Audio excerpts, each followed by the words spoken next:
Oui, bonsoir. C'est Monsieur Rapotombo. Je ne sais même pas comment commencer. Là, c'est mon WhatsApp, c'est mon numéro. Sauf que ce numéro-là, elle ne l'a pas. Mais elle a d'autres numéros que j'ai où il n'y a pas de WhatsApp. Je me suis marié en 2022, en août 2022. Et 2 mois après le mariage, on va dire 3 mois, ça n'allait plus. Ou je dirais même que le lendemain après le mariage, ça n'allait plus. Mais cette femme-là, je vais te raconter, je l'ai connue dans les réseaux sociaux. Malheureusement, j'étais allé sur Badou. C'est là-bas où on a fait connaissance. Elle vivait à Libreville et moi à Port-Gentil. Je lui ai dit que je devais l'envoyer le billet pour qu'elle vienne à Port-Gentil, histoire de mieux se connaître. Malheureusement, je ne l'ai pas fait. Je l'avais même oublié. C'est elle qui m'a relancé, qui m'a écrit, jusqu'à ce qu'elle-même, elle décide de venir. Alors elle arrive à Port-Gentil, elle est là. Une semaine après, moi, je devais aller sur site. Parce que moi, je travaille sur site. Je vivais seulement avec mon fils. Parce que j'ai ma première fille à 31 ans et la deuxième à 21 ans. Non, je vivais seulement avec le garçon. Et quand je partais sur site, étant seulement avec le garçon, c'est lui qui restait avec la maison, je faisais les courses et tout le reste. Quand elle est arrivée, je lui avais laissé un chèque pour qu'elle aille toucher et puis faire ce qu'elle peut faire. Cette femme-là a essayé de faire semblant d'accepter mes enfants. Elle a essayé parce que avant le mariage, elle a essayé d'embrasser les enfants. En tout cas, elle faisait semblant d'embrasser les enfants. Mais j'ai fait des jumeaux. Parmi mes jumeaux, il y en a qui m'ont dit que papa, la femme là n'est pas bien. Mais j'ai pas compris. Ce mariage là n'a jamais été un mariage béni parce que aucun membre de ma famille, je te dis bien, aucun membre de ma famille n'est venu. Même mon père n'est pas venu à ce mariage. Un mariage où il n'y a pas la bénédiction de parents, de toi et moi. On va aller où avec ça? On va rester mariés devant peut-être les autorités. Mais c'est un mariage où il n'y a pas la bénédiction. Donc, on peut aller de mal en pire. Et donc après, quand elle vient, elle avait fait juste une semaine avec moi dans la même maison parce que la semaine qui a suivi, je suis allé au chantier. Quand je reviens du chantier, elle me dit, les parents disent quoi, tu viens? Je dis, mais tes parents disent quoi, comment? Tu es une grande femme, je ne peux pas venir t'épouser. On ne se connaît pas. Quand on quitte Port-Gentil, c'était pour aller faire le coco. Mais dès que j'ai traversé son portail familial, la pression que j'ai eue, on parlait que de mariage maintenant. Ça, j'ai dit, mais attends, toi, je vais t'épouser, on se connaît pas, oh, mais on va apprendre à se connaître, machin, et tout. Je suis tombé dedans. C'est comme ça, on décide ça lundi. Mercredi, je paye tout. J'étais même prêt à faire le mariage à la coutume. Dieu merci, la famille s'est opposée. Mercredi, j'ai tout payé. Vendredi, je l'ai posé. Il n'y a jamais eu même de bon de publication. Jamais. Là-dedans, ils m'ont fait signer un papier comme quoi je n'ai pas d'enfant. Donc ça fait que, aujourd'hui, là, je meurs même. Tout ce que j'ai lui revient et on ne donnera rien aux enfants. J'ai demandé le divorce depuis décembre. J'ai mis un avocat dessus. C'est l'avocat qui me faisait comprendre que le divorce a été prononcé. Malheureusement, j'ai pas certitude que ça a été prononcé parce que si ça avait vraiment été prononcé, je ne pense pas qu'elle se comporterait ainsi. Donc je suis allé au tribunal pour refouiller le dossier de telle sorte qu'on me confirme si oui, ça a été prononcé ou non. Parce que la demande a été faite ici à Libreville. Cette femme-là, elle a été mariée une fois. Et le mari est mort. Vraiment d'une manière bizarre. Le mari est mort. Tout ça, c'est des informations que j'ai eues après l'avoir épousée. Quand elle prenait mon salaire, je suis au chantier. Elle allait prendre le salaire parce que j'ai voulu faire, malgré le fait que c'était pas normal, ce mariage, j'ai voulu essayer de faire les choses bien.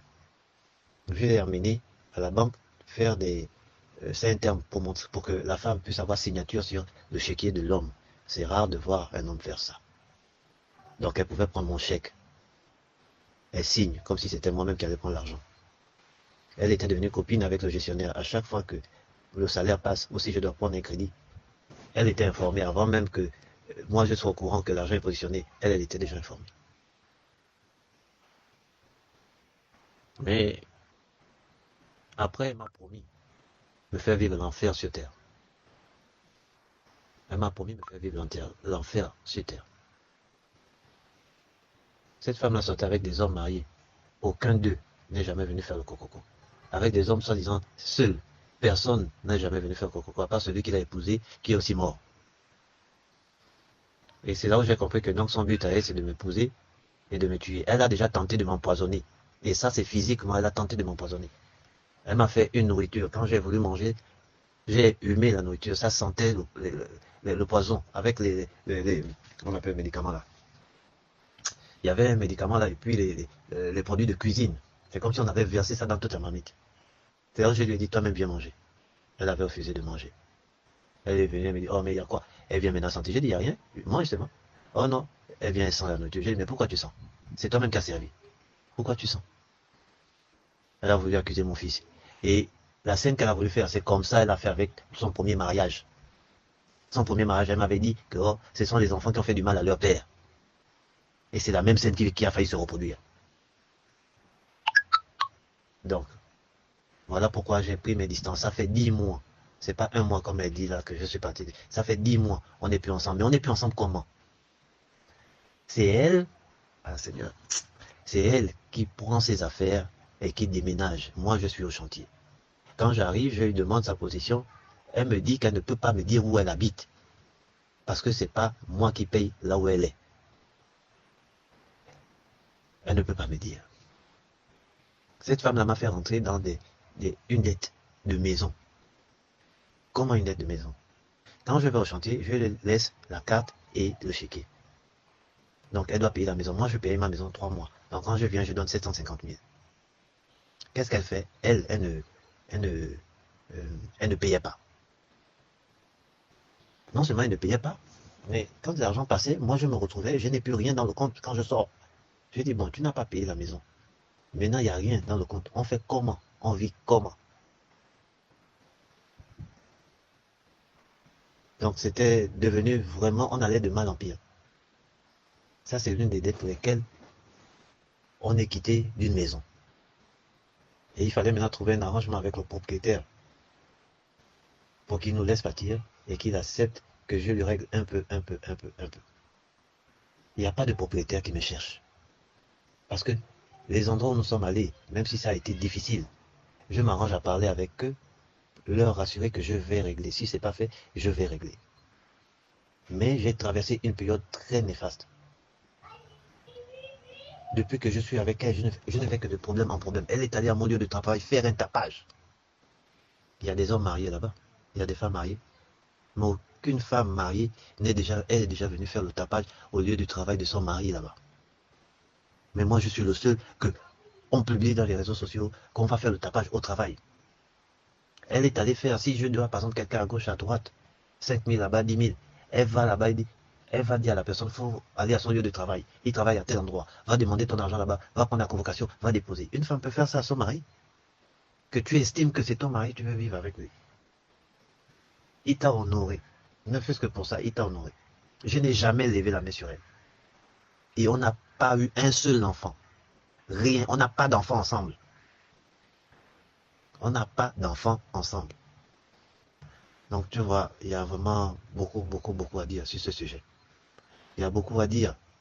Mais vraiment, cette femme-là, si je ne meurs pas, elle ne sera pas tranquille. Si je ne meurs pas, vraiment, je t'assure, elle ne sera pas tranquille. Mais quand j'ai discuté avec le procureur par rapport à la demande de divorce que j'avais déposée, il m'a dit on va refouiller pour avoir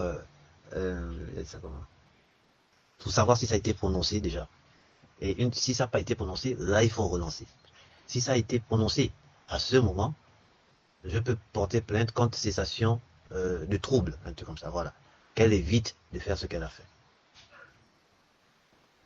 Donc, c'est un peu ça, en grosso modo. Parce que là, je suis au vol même. Parce que moi, j'oublie beaucoup. J'oublie beaucoup. Elle a chassé mes enfants de la maison. Elle a dit qu'elle ne veut pas voir des enfants chez elle. Elle veut rester seule. Moi, je suis un père de famille, j'aime les enfants. Mais à cause d'elle, je suis obligé de garder mes enfants loin. Parce que je sais que même s'ils viennent rester avec moi, ils ne seront pas bien gardés. Ils ne seront pas bien gardés. Donc, vraiment, il y en a beaucoup. Il y en a beaucoup. Je ne suis pas parfait. J'ai mes bêtises. Mais un temps soit peu, quand une femme sait se comporter, elle peut ramener l'homme à la raison. Elle peut lui faire changer et avoir un bon comportement. Mais pour moi, là, c'est le diable que je suis allé soulever. Et mes tantes avaient raison quand elles se sont opposées. Je te dis bien, mes tantes et sœurs de mon père se sont opposées. Elles ont dit elles ne veulent pas de ce mariage. Elles connaissent la famille de cette femme-là. Mais j'étais sous une emprise qui n'a pas de nom. Parce que même après le jour du mariage, je me suis posé la question que qu'est-ce que je suis venu faire là? Mais j'ai voulu essayer de supporter, éviter la honte. Mais là, j'en peux plus.